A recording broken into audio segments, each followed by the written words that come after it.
لا حول ولا قوة إلا بالله العلي العظيم أعوذ بالله السميع العليم من الشيطان اللعين الرجيم بسم الله الرحمن الرحيم الحمد لله رب العالمين والصلاة والسلام على سید الاولین والآخرین خیر المبشرین والمنذرین افضل المخلوقین فی عالم التکوین ابی القاسم محمد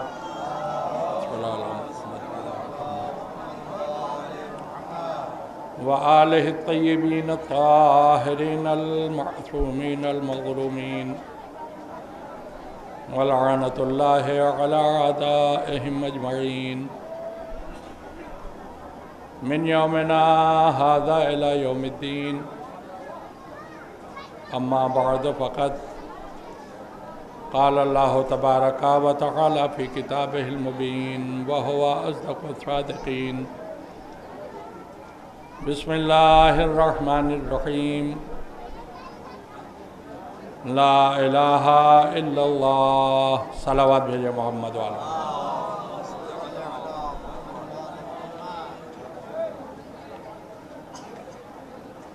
ارباب مجلس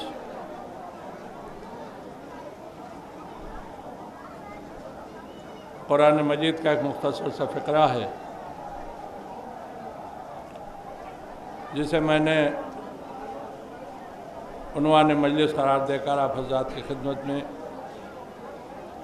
پیش کرنے کا شرف حاصل کیا ہے۔ یہ قرآنی فقرہ صرف قرآن مجید کی آیت ہی نہیں، تمام مسلمانوں کا کلمہ بھی ہے۔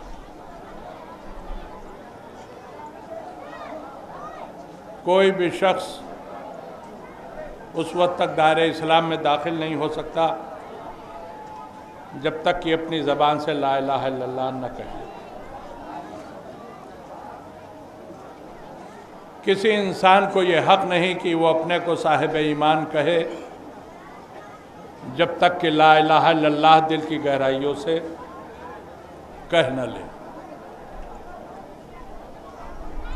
کوئی اللہ نہیں سوائے اسے ایک اللہ کے، وہ ایک اللہ جو ہمارا خالق بھی ہے، ہمارا مالک بھی ہے، ہمارا معبود بھی ہے، ہمارا رازق بھی ہے۔ ہم سب اس کے بندے ہیں، وہ ہم سب کا خالق و مالک ہے۔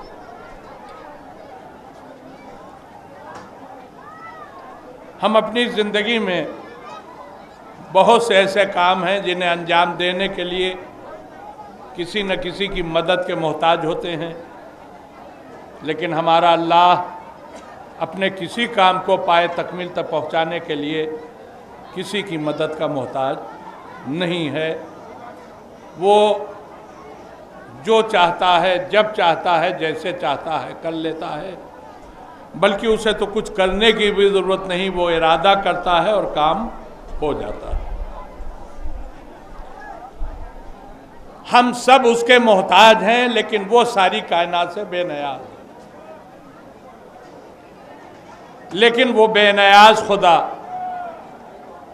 جو اپنے کسی کام کے لیے نہ کسی کی مدد کا محتاج ہے، نہ کسی ذریعے کا محتاج ہے، نہ کسی وسیلے کا محتاج ہے، وہی خدا حدیث قدسی میں یہ اعلان کرتا ہے کہ جب میں نے یہ چاہا کہ میں پہچانا جاؤں تو میں نے اپنے ہی نور سے ایک بندے کو خلق کیا، میرا نام محمود تھا، میں نے اس بندے کا نام محمد رکھا۔ آپ نے غور فرمایا، اللہ نے میرے نبی کو خلق کیا صرف اس لیے تاکہ اس کے ذریعے اللہ پہچانا جائے۔ میری سمجھ میں ایک بات نہیں آتی، ساری کائنات سے بے نیاز وہ خدا کسی ذریعے کا محتاج نہیں، کسی وسیلے کا محتاج نہیں، وہ جب چاہے جو چاہے جیسے چاہے کر سکتا ہے۔ تو پھر اپنے تعارف کے لیے اسے نبی کے وسیلے کی ضرورت کیا تھی، نبی کے ذریعے کی ضرورت کیا تھی؟ تو شاید اللہ ہمیں جواب دے، یہی تو ہم دنیا کو سمجھانا چاہتے ہیں کہ جب ہم خدا ہو کے بغیر وسیلہ تمہیں نہیں مل سکتے تو تم بغیر وسیلہ ہم تک کیسے پہنچ جاؤ گے؟ ایک صلوات بھیج دیجئے محمد وعلی محمد۔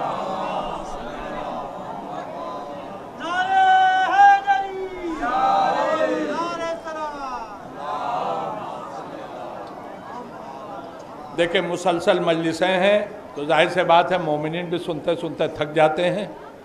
جو لوگ فرش اعضاء سے اٹھ کے چلے گئے ہیں دھیرے دھیرے آئیں گے، لیکن آپ حضرات ذرا صلوات بآواز بلند بھیجئے تاکہ لوگوں کو یہ محسوس نہ ہو کہ فرش خالی ہے۔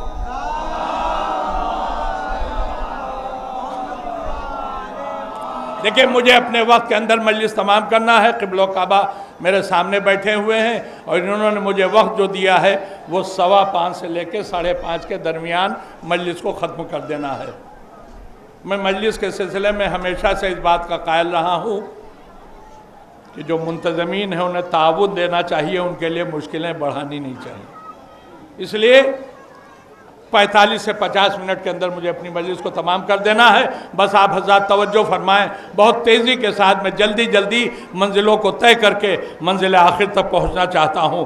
اللہ نے اپنی معرفت کے لیے میرے نبی کو ذریعہ بنایا، اور جب ذریعہ بنایا ہے معرفت کے لیے تو پھر عقل کہتی ہے جن کی معرفت کے لیے نبی بنا ہے یہ نبی ان سے پہلے پیدا ہوگا۔ اسی لیے ہم کہتے ہیں ہمارا نبی اول مخلوق ہے، اللہ کے بعد ہے، ساری مخلوق سے پہلے ہے۔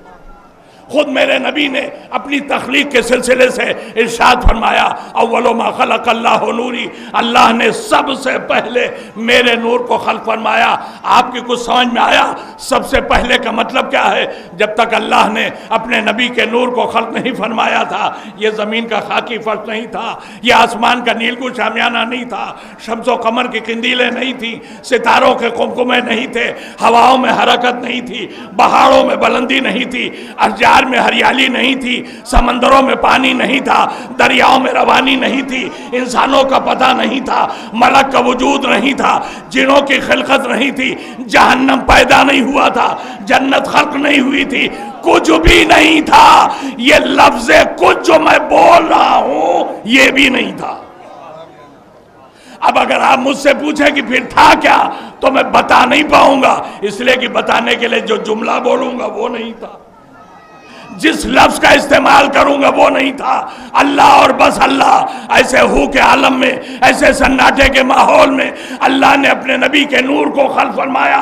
بہت توجہ کیجئے گا، اب جب میرے نبی کا نور خلق ہوا تو اس نے اپنے مقصد تخلیق کو سمجھتے ہوئے ذوق عبادت میں اس نور نے اپنی نورانی پیشانی کو سجدہ پروردگار میں جھکا دیا، اور اب یہ نور جو سجدے میں گیا تو پھر 1-2 گھنٹے کے لیے نہیں، 1-2 دن کے لیے نہیں، 1-2 ہفتے کے لیے نہیں، 1-2 مہینے کے لیے نہیں، 1-2 سال کے لیے نہیں، 1-2 ہزار سال کے لیے نہیں، 70,000 سال تک میرے نبی کا نور سجدہ پروردگار میں رہا۔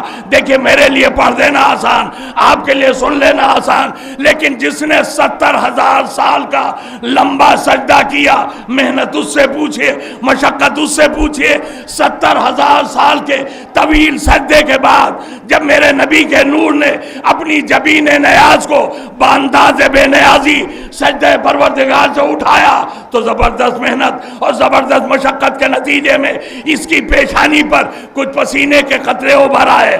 اللہ نے اپنے نبی کی نورانی پیشانی کو دیکھا، پیشانی پر ابھرے ہوئے پسینے کے قطروں کو دیکھا، ان قطروں کے پیچھے اس کے جذبے کو دیکھا، جذبے کی سچائی کو دیکھا، اور اس کے بعد اس نے اپنے نبی کی نورانی پیشانی پر آئے ہوئے پسینے کے قطروں کی قیمت کا اعلان کیا۔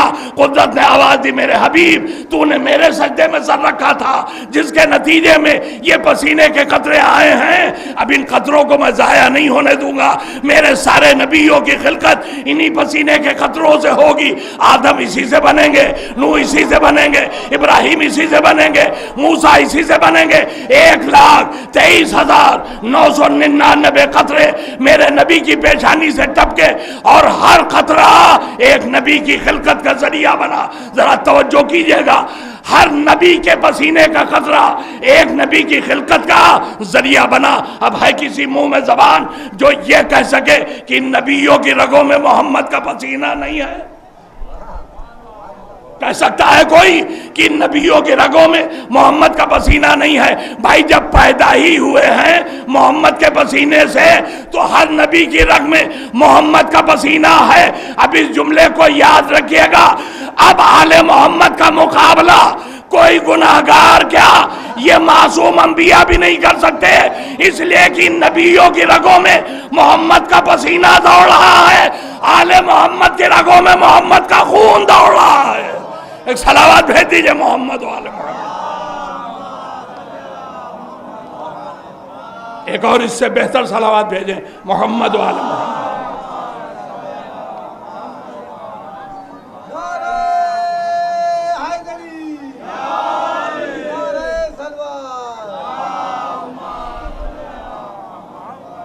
اللہ نے میرے نبی کو اپنی معرفت کے لیے اس کے نور کو خلق فرمایا۔ اب آپ ذرا سا غور فرمائیے گا،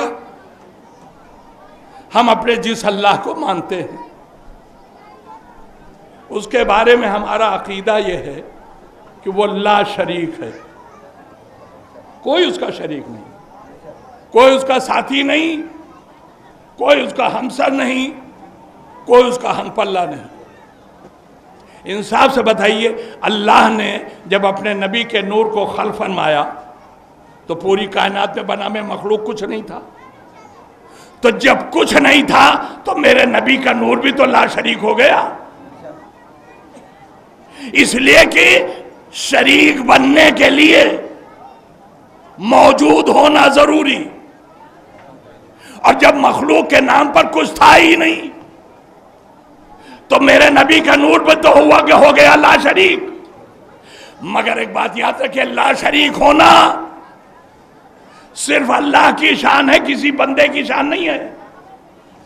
مگر جن حالات میں، جن کنڈیشنز میں اللہ نے اپنے نبی کے نور کو خلق فرمایا تھا تو نور محمد بھی ہو گیا لا شریک۔ ہم نے آواز دی، میرے مالک لا شریک ہونا تیری شان ہے، اپنی شان لا شریکیت کو اب تو فقط اپنے نام محفوظ کیسے رکھے گا؟ قدرت نے آواز دی، گھبرائے وہ جس کے اختیار میں کچھ نہ ہو، پریشان وہ ہو جس کے قبضے میں کچھ نہ ہو۔ میں صاحب اختیار بھی ہوں، میں صاحب اختیار بھی ہوں، میں صاحب اقتدار بھی ہوں، میں جب چاہوں جو چاہوں جیسے چاہوں کر سکتا ہوں۔ میں نے کہا مالک اپنی شان لا شریکیت کو اپنے نام محفوظ کیسے رکھے گا؟ کہا میں اس نور کے دو ٹکڑے کیے دیتا ہوں، ایک ٹکڑے کا نام محمد ہوگا، ایک ٹکڑے کا نام علی ہوگا۔ محمد علی کے شریک، علی محمد کے شریک، میں اب بھی لا شریک۔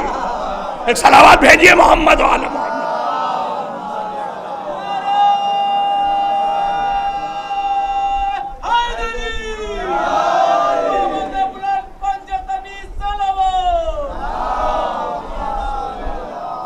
کہ محمد علی کے شریک، علی محمد کے شریک، میں اب بھی لا شریک۔ دیکھیں اللہ نے نور کے دو ٹکڑے کر دیے، ایک جز کا نام محمد رکھا، ایک جز کا نام علی رکھا۔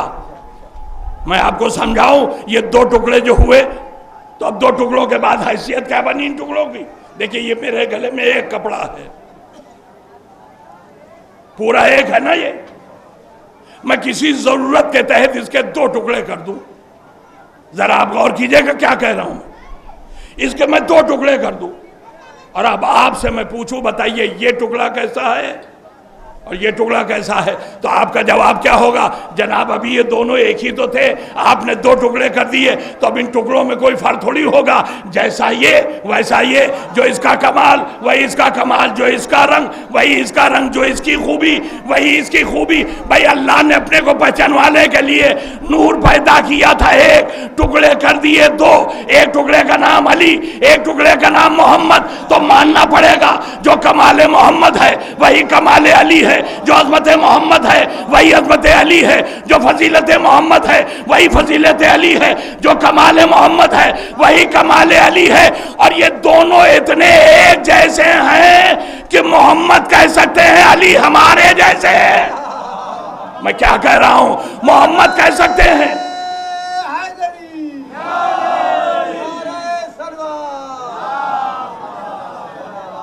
یہ دونوں ٹکڑے اتنے ایک جیسے ہیں کہ محمد کہہ سکتے ہیں علی ہمارے جیسے، اور علی کہہ سکتے ہیں محمد ہمارے جیسے۔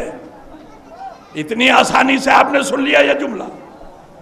ارے میں نے کچھ کہا ہے، محمد کہہ سکتے ہیں علی ہمارے جیسے، علی کہہ سکتے ہیں محمد ہمارے جیسے، یعنی پوری کائنات میں محمد کو اپنا جیسا کہنے کا حق صرف علی کو ہے۔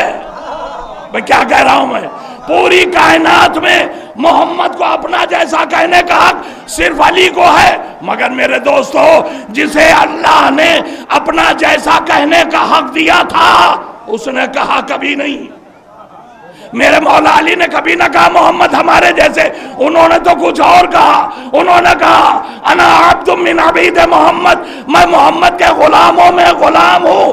تو جو اپنا جیسا کہہ سکتا تھا وہ تو کہہ رہا ہے میں غلام ہوں، اور جو غلام کہلانے کے بھی لائق نہیں ہے وہ کہہ رہے ہیں محمد ہمارا جیسا۔ ایک صلوات بھیج دے محمد والے محمد۔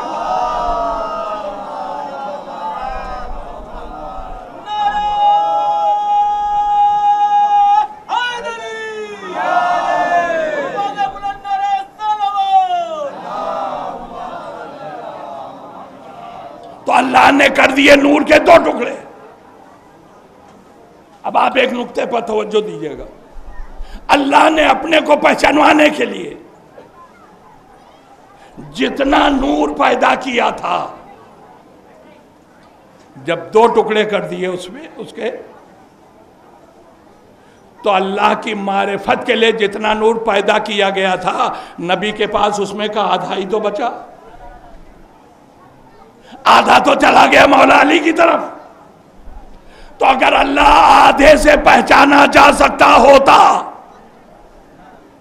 تو اللہ پیدا ہی دو ٹکڑے کرتا، مگر اس نے اپنے کو پہچانوانے کے لیے پیدا کیا تھا ایک، ضرورتاً ہوا یہ ایک سے دو۔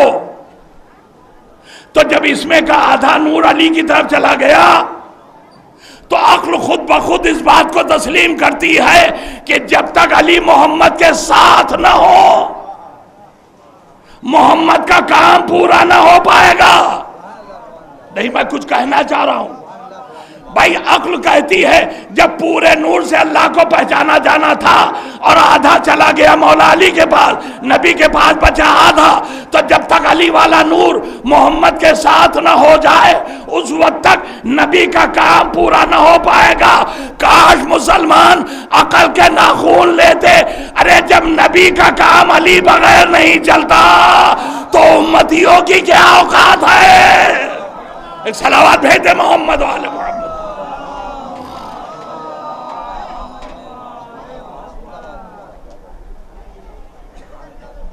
اب آپ کی سمجھ میں آیا 40 سال میرے نبی نے انتظار کیوں کیا؟ 40 سال پیغمبر نے انتظار مولا علی کیوں کیا؟ نبی اچھی طرح سے جانتے تھے جب تک علی آ کر میرا ساتھ تبلیغ میں نہ دیں گے اس وقت تک میں اللہ کو پہچانوا ہی نہ پاؤں گا۔ اچھا، اب اس حقیقت کو جانتے ہوئے کہ علی کے بغیر میرا کام پورا نہیں ہوگا، نبی نے عالم بے قراری میں مولا علی کو پانے کے لیے اللہ کی بارگاہ میں دعا کی۔ دعائے رسول قرآن بچ کے آج تک محفوظ ہے.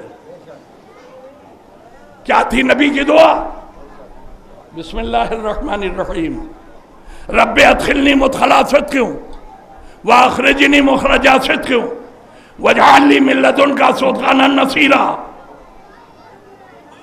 نبی نے کہا اے میرے اللہ مجھے سچائی کے ساتھ داخلہ دے، مجھے سچائی کے ساتھ فرصت دے. ذرا دعائے رسول پر توجہ دیجئے گا. نبی نے کہا وجعل لی مجھ کو دے من لدن کا اپنے پاس سے سلطان النصیرہ ایک طاقتور مددگار. غور کیا آپ نے دعائے رسول پر کیا کہا میرے نبی نے؟ مجھے دے اپنے پاس سے ایک طاقتور مددگار. نبی نے اللہ سے مددگار مانگا ہے، اللہ سے مدد نہیں مانگی ہے. وجعل لی مجھے دے سلطان النصیرہ ایک طاقتور مددگار. اچھا نبی نے دعا مانگی، ہم نے آواز دی میرے مالک اپنے نبی کی دعا سنے گا کہ نہیں سنے گا؟ کہا نبی کی نہ سنوں گا تو پھر سنوں گا کس کی؟ ہم نے کہا مالک تو پھر دے گا؟ کہا بے شک دوں گا. ہم نے کہا کیا دے گا؟ کہا مددگار دوں گا. کیسا مددگار؟ کہا جیسا میرے نبی نے مانگا ہے. کہا جیسا میرے نبی نے مانگا ہے ویسا مددگار. میرے مالک تو تیرے نبی نے تو کہا ہے اپنے پاس سے دے. کہا اپنے ہی پاس سے دوں گا. میرے مالک تو پوری کائنات کو اپنے پاس سے دیتا ہے. اگر نبی کو مددگار بھی اپنے پاس سے دے دیا تو دنیا کیسے جانے گی؟ کہا اتنے حسین انداز سے دوں گا جیسا کسی کو دیا ہی نہ ہوگا. ہم نے کہا مالک وہ حسین انداز کیا ہوگا ذرا ہم بھی تو جانے. کہا کائنات کا ہر بچہ اپنے گھر میں پیدا ہوگا، میرے نبی کا مددگار میرے گھر میں پیدا ہوگا. صلوات بھیجے محمد و آل محمد پر.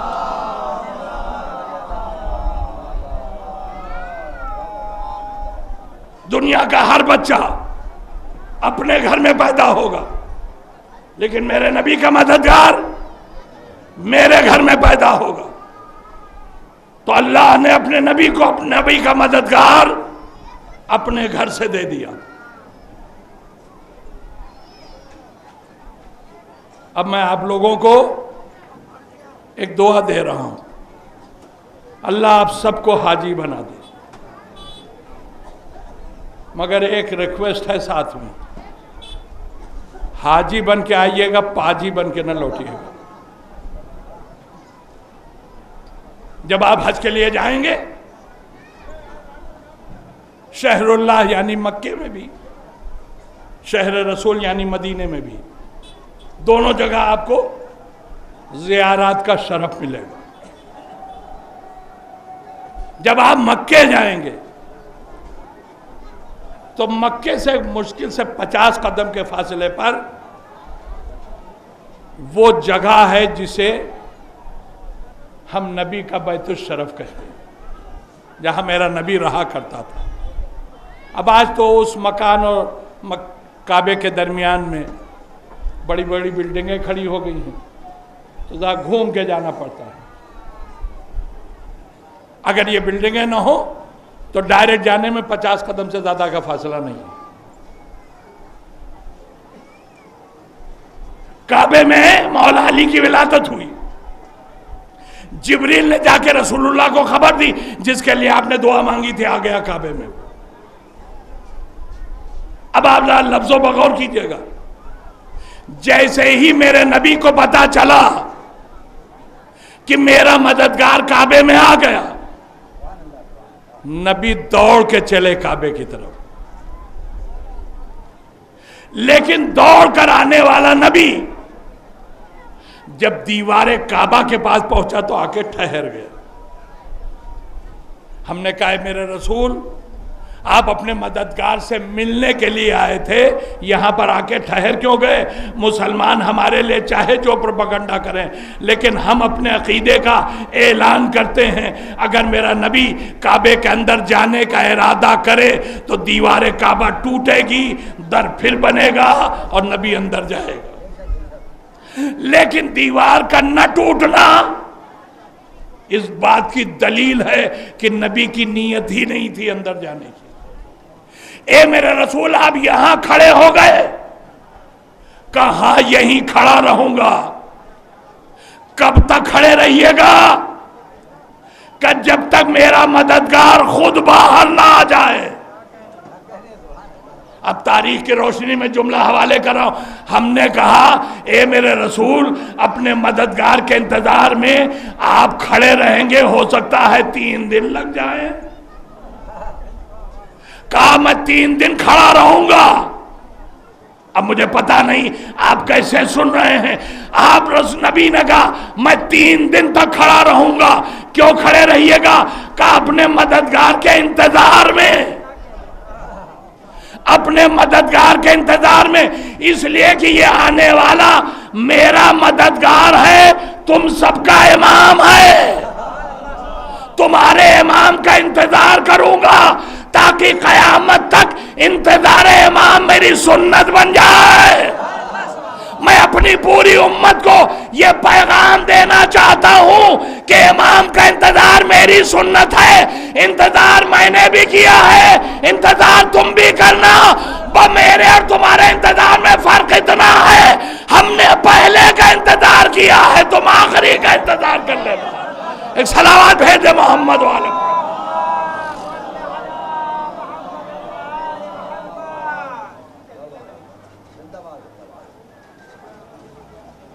کعبے سے نبی کو مددگار مل گیا، اور جب مددگار آ گیا تب اللہ کی طرف سے میرے نبی کو حکم آ گیا، اب آپ تبلیغ کا آغاز کیجئے۔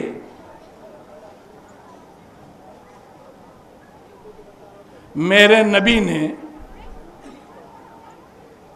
مولا علی کو ساتھ لے کر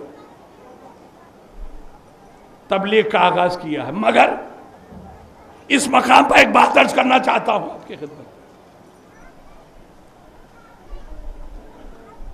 غار حرا میں میرے نبی پر آئی پہلی وحی جس میں حکم تبلیغ ملا میرے نبی کو۔ میرا نبی غار سے نکلا، سیدھا شہر مکہ میں داخل ہوا۔ اب ظاہر سے بات ہے، شہر میں داخل ہوئے تو نہ جانے کتنے مکانات رسول کے راستے میں پڑے، مگر تاریخ کہتی میرا نبی کہیں رکا نہیں، ایک دروازے پر آ کے کھڑا ہو گیا میرا نبی، آواز دی چچا باہر آئیے، امر الہی آ گیا۔ توجہ فرما رہے ہیں آپ؟ کہ چچا باہر آئیے، امر الہی آ گیا۔ اب گھر کا دروازہ کھلا، ایک بزرگ گھر سے برآمد ہوئے۔ اب نبی نے انہیں کہا تھا چچا، تو ہم سمجھ گئے یہ رسول کے چچا ہیں۔ اب نبی نے کہا کیا امر الہی آ گیا، تو ان بزرگوار کو پوچھنا چاہیے تھا بیٹا کس امر کی بات کر رہے ہو، کون سا امر آ گیا؟ مگر تاریخ کہتی ہے کہ ان بزرگوار نے یہ نہیں پوچھا کہ کون سا امر آ گیا، یہ کس امر کی بات کر رہے ہو؟ کہا بیٹا امر آ گیا تو کام شروع کرو، یہ چچا تمہارے ساتھ ہے۔ یہ جملہ بتا رہا ہے کہ جو امر آیا ہے اس سے صرف نبی ہی واقف نہیں ہے، یہ چچا بھی واقف تھا۔ ایک صلوات بھیجے محمد و آل محمد پر۔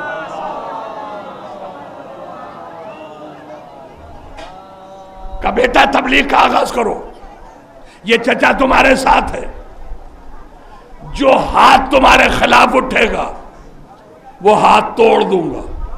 لفظوں پر غور کیجئے گا، جو ہاتھ تمہارے خلاف اٹھے گا اس ہاتھ کو توڑ دوں گا، جو قدم تمہارے خلاف اٹھے گا وہ پیر توڑ دوں گا، جو زبان تیرے خلاف بولے گی وہ جس ذہن میں ہوگی وہ دہن توڑ دوں گا۔ دیکھیں اس چچا نے 3 وعدے کیے، دشمن کے ہاتھ توڑ دوں گا، دشمن کے پیر توڑ دوں گا، دشمن کا منہ توڑ دوں گا۔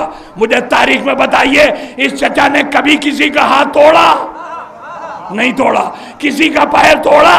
نہیں توڑا۔ کسی کا منہ توڑا؟ نہیں توڑا۔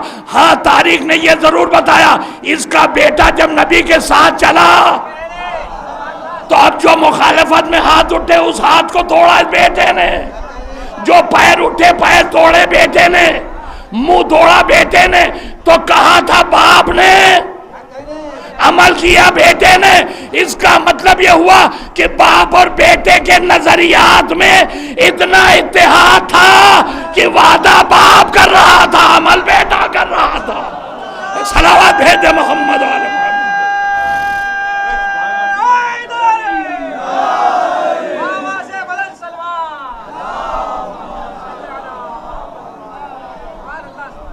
اور اب دیکھیں جو لوگ نہیں آ سکے کسی وجہ سے، ان کے نہ آنے پر میں آنے والوں کا نقصان کیوں کروں؟ میں اپنی پوری فکر آپ کے حوالے کر دینا چاہتا ہوں۔ نبی اپنے اس مددگار کو، اس چچا کے بیٹے کو اپنے ساتھ لے کر چلا تو آپ یقین جانیے کسی کا ہاتھ ٹوٹا، کسی کا منہ ٹوٹا، کسی کا پیر ٹوٹا، کسی کی پسلیاں ٹوٹی۔ آپ سب جانتے ہیں نا کہ مولا علی نے ان میں سے کسی کو بخشا نہیں جنہوں نے رسول کے خلاف ہاتھ اٹھایا، جنہوں نے رسول کے خلاف قدم اٹھایا، جنہوں نے رسول کے خلاف زبان چلائی۔ نہ جانے کتنوں کے منہ ٹوٹے، نہ جانے کتنوں کے ہاتھ ٹوٹے، نہ جانے کتنوں کے پیر ٹوٹے۔ اچھا یہ جن جن کے ہاتھ ٹوٹے ذرا غور کیجئے گا، یہ ہاتھ توڑا کے جب گھر پہنچے اور گھر والوں نے پوچھا بیٹا یہ کیا ہوا؟ کہا علی نے ہاتھ توڑ دیا۔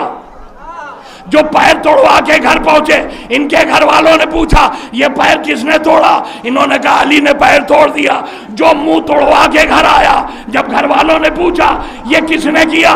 کہا علی نے منہ توڑ دیا۔ کچھ سنا آپ نے؟ یہ سب کافر گھر ہیں اور ان کافر گھروں میں بھی علی علی کی آواز آ رہی ہے۔ کافر گھروں میں بھی علی کی آواز آ رہی کہ نہیں؟ اب مجھے کہنے کا حق ہے کہ علی علی کہتے سب ہیں، کوئی ایمان لا کے کہتا ہے، کوئی مار کھانے کے بعد کہتا ہے۔ صلوات بھیجے محمد والے محمد۔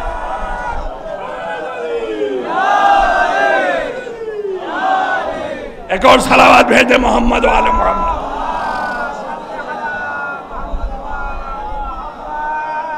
دیکھیں مجھے وقت کے اندر مجلس کو تمام کرنا ہے، بس اپنی منزل سے میں قریب ہو رہا ہوں۔ مولا کائنات جیسا مددگار نبی کو مل گیا، نبی علی کو لے کے چلے۔ اب مکے کی گلیوں میں ایک آواز گونج رہی ہے، قولوا لا الہ الا اللہ فتفلحوا، لا الہ الا اللہ کہو، اسی میں تمہاری نجات ہے۔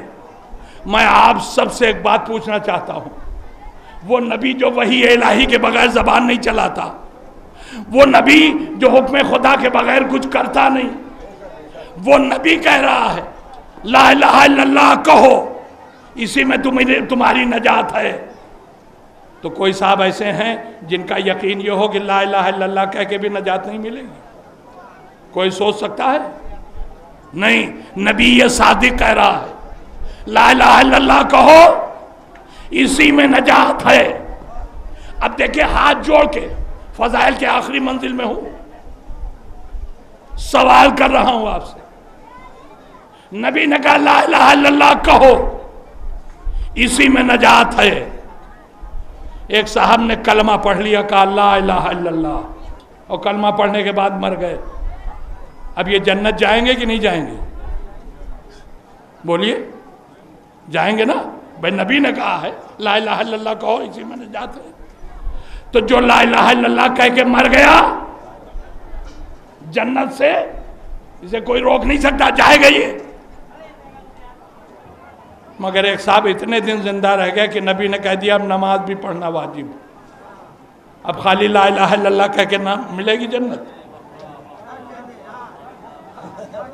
نہیں، اب لا الہ الا اللہ بھی کہو، نماز بھی پڑھو تب ملے گی جنت۔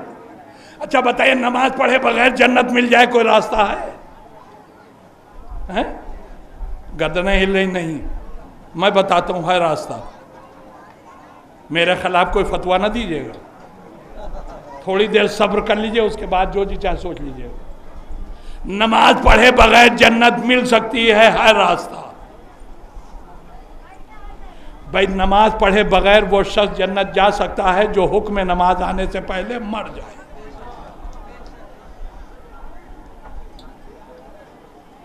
جو حکم نماز آنے سے پہلے مر جائے، نماز نہیں پڑھنی پڑے گی، جنت مل جائے گی۔ چلیے ایک صاحب نے کلمہ بھی پڑھ لیا، نماز بھی پڑھی، اب مر گئے، تو اب تو جائیں گے جنت۔ لیکن ایک صاحب ہیں جو اتنے دن زندہ رہ گئے اور کہ نبی نے کہہ دیا اب روزہ رکھنا واجب۔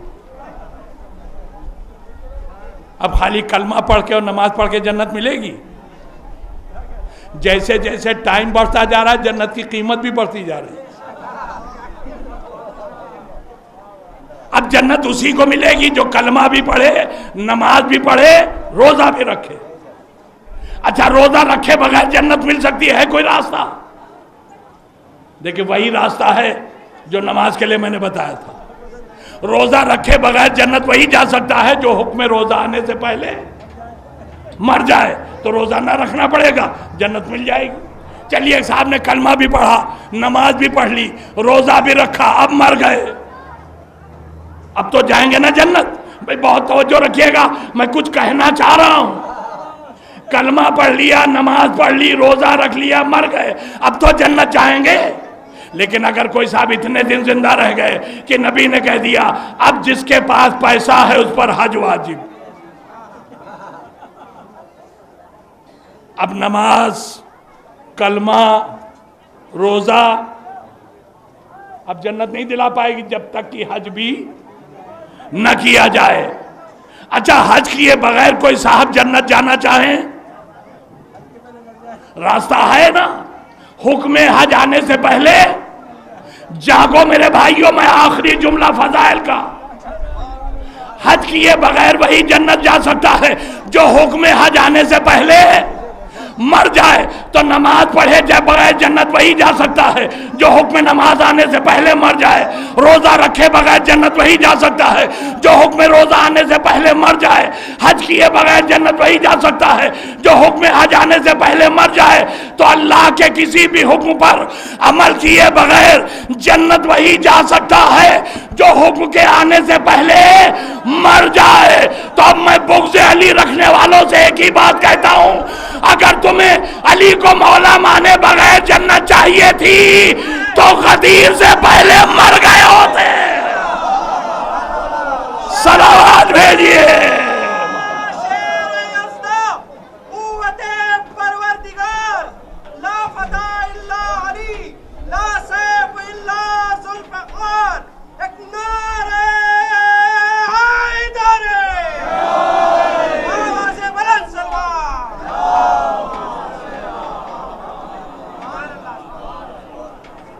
بس میرے بھائیوں، میں نے اپنی تقریر تمام کر دی،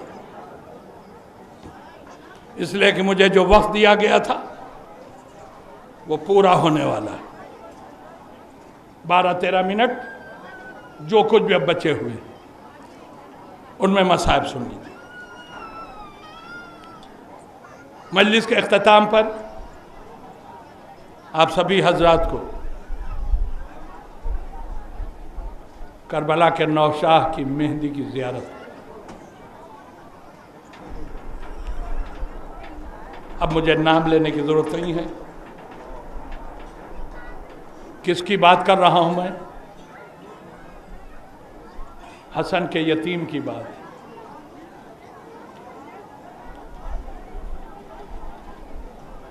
قاسم ابن حسن، جناب قاسم کے مصائب پڑھنے سے پہلے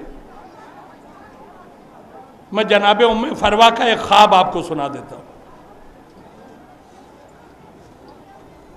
اور یہ خواب جناب ام فروا نے مدینے میں دیکھا تھا۔ کیا دیکھا ایک روز خواب؟